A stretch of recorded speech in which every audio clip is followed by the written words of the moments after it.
Well, we had a beautiful setup for the start of the week underneath some sunshine and watching high temperatures return into the 70s. But if you roll the history books back to 1947, there was a snowstorm that came off southern portions of Wyoming and pushed all the way through the Great Lakes. That, even for the local Casper area, did bring a few inches of snowfall. Now, no snow we are talking here in our forecast, but we are watching some storm chances, keeping it a little bit more summer-like here as June does start on Saturday. But we are watching that with those storm chances. We will be watching a scattered severe threat, but it seems to be a quick moving system, and we'll be right back to some sunshine into our Thursday. A little dip in the temperatures after watching high temperatures here for our Wednesday head into the 80s, but we will see that there should be a quick warming trend that allows for warm and dry conditions to carry us into the month of June.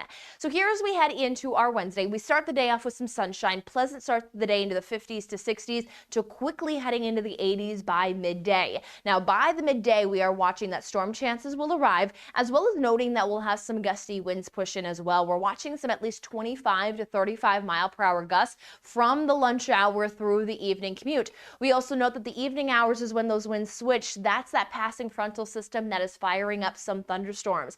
And those storms, as they carry across the east of the divide, they could allow for to carry some severe threat with them, especially they're just hugging the I-25 corridor into South Dakota and Nebraska, with that slight risk with the potential that there could be some larger hail development, as well as more organization could allow for some damaging wind gusts. So as we roll through the forecast, much of the day starts off with that warm sunshine, creating that warm environment, and then you see the isolated storms become a bit more organized and push their way there into South Dakota and Nebraska, with that threat for some downpours possible in the mix of some of that hail threat and wind threat. Though with much of the local Casper area in the firing zone, the severe threat is low but not eliminated. We will note that lower accumulations expected for where the divide begins. As the farther off towards the east you travel, the likelihood for some better accumulation is in place, as those storms can organize and bring some downpours to allow for accumulation to get upwards of 1/4 of an inch. So again, stay weather aware as the day again starts off pretty quiet like it has the last few days,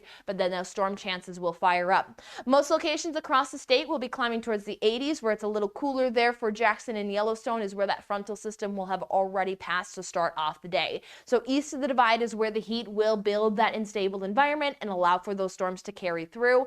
As we head into our Thursday forecast, though, we are quickly back to some sunshine. Though following that cold front, we do pull back to those 60s to low 70s. So back slightly below normal for our Thursday, but it won't take long for those temperatures to turn around again back towards those 80s, as we'll keep that warm sunshine as we work our way through first week of June.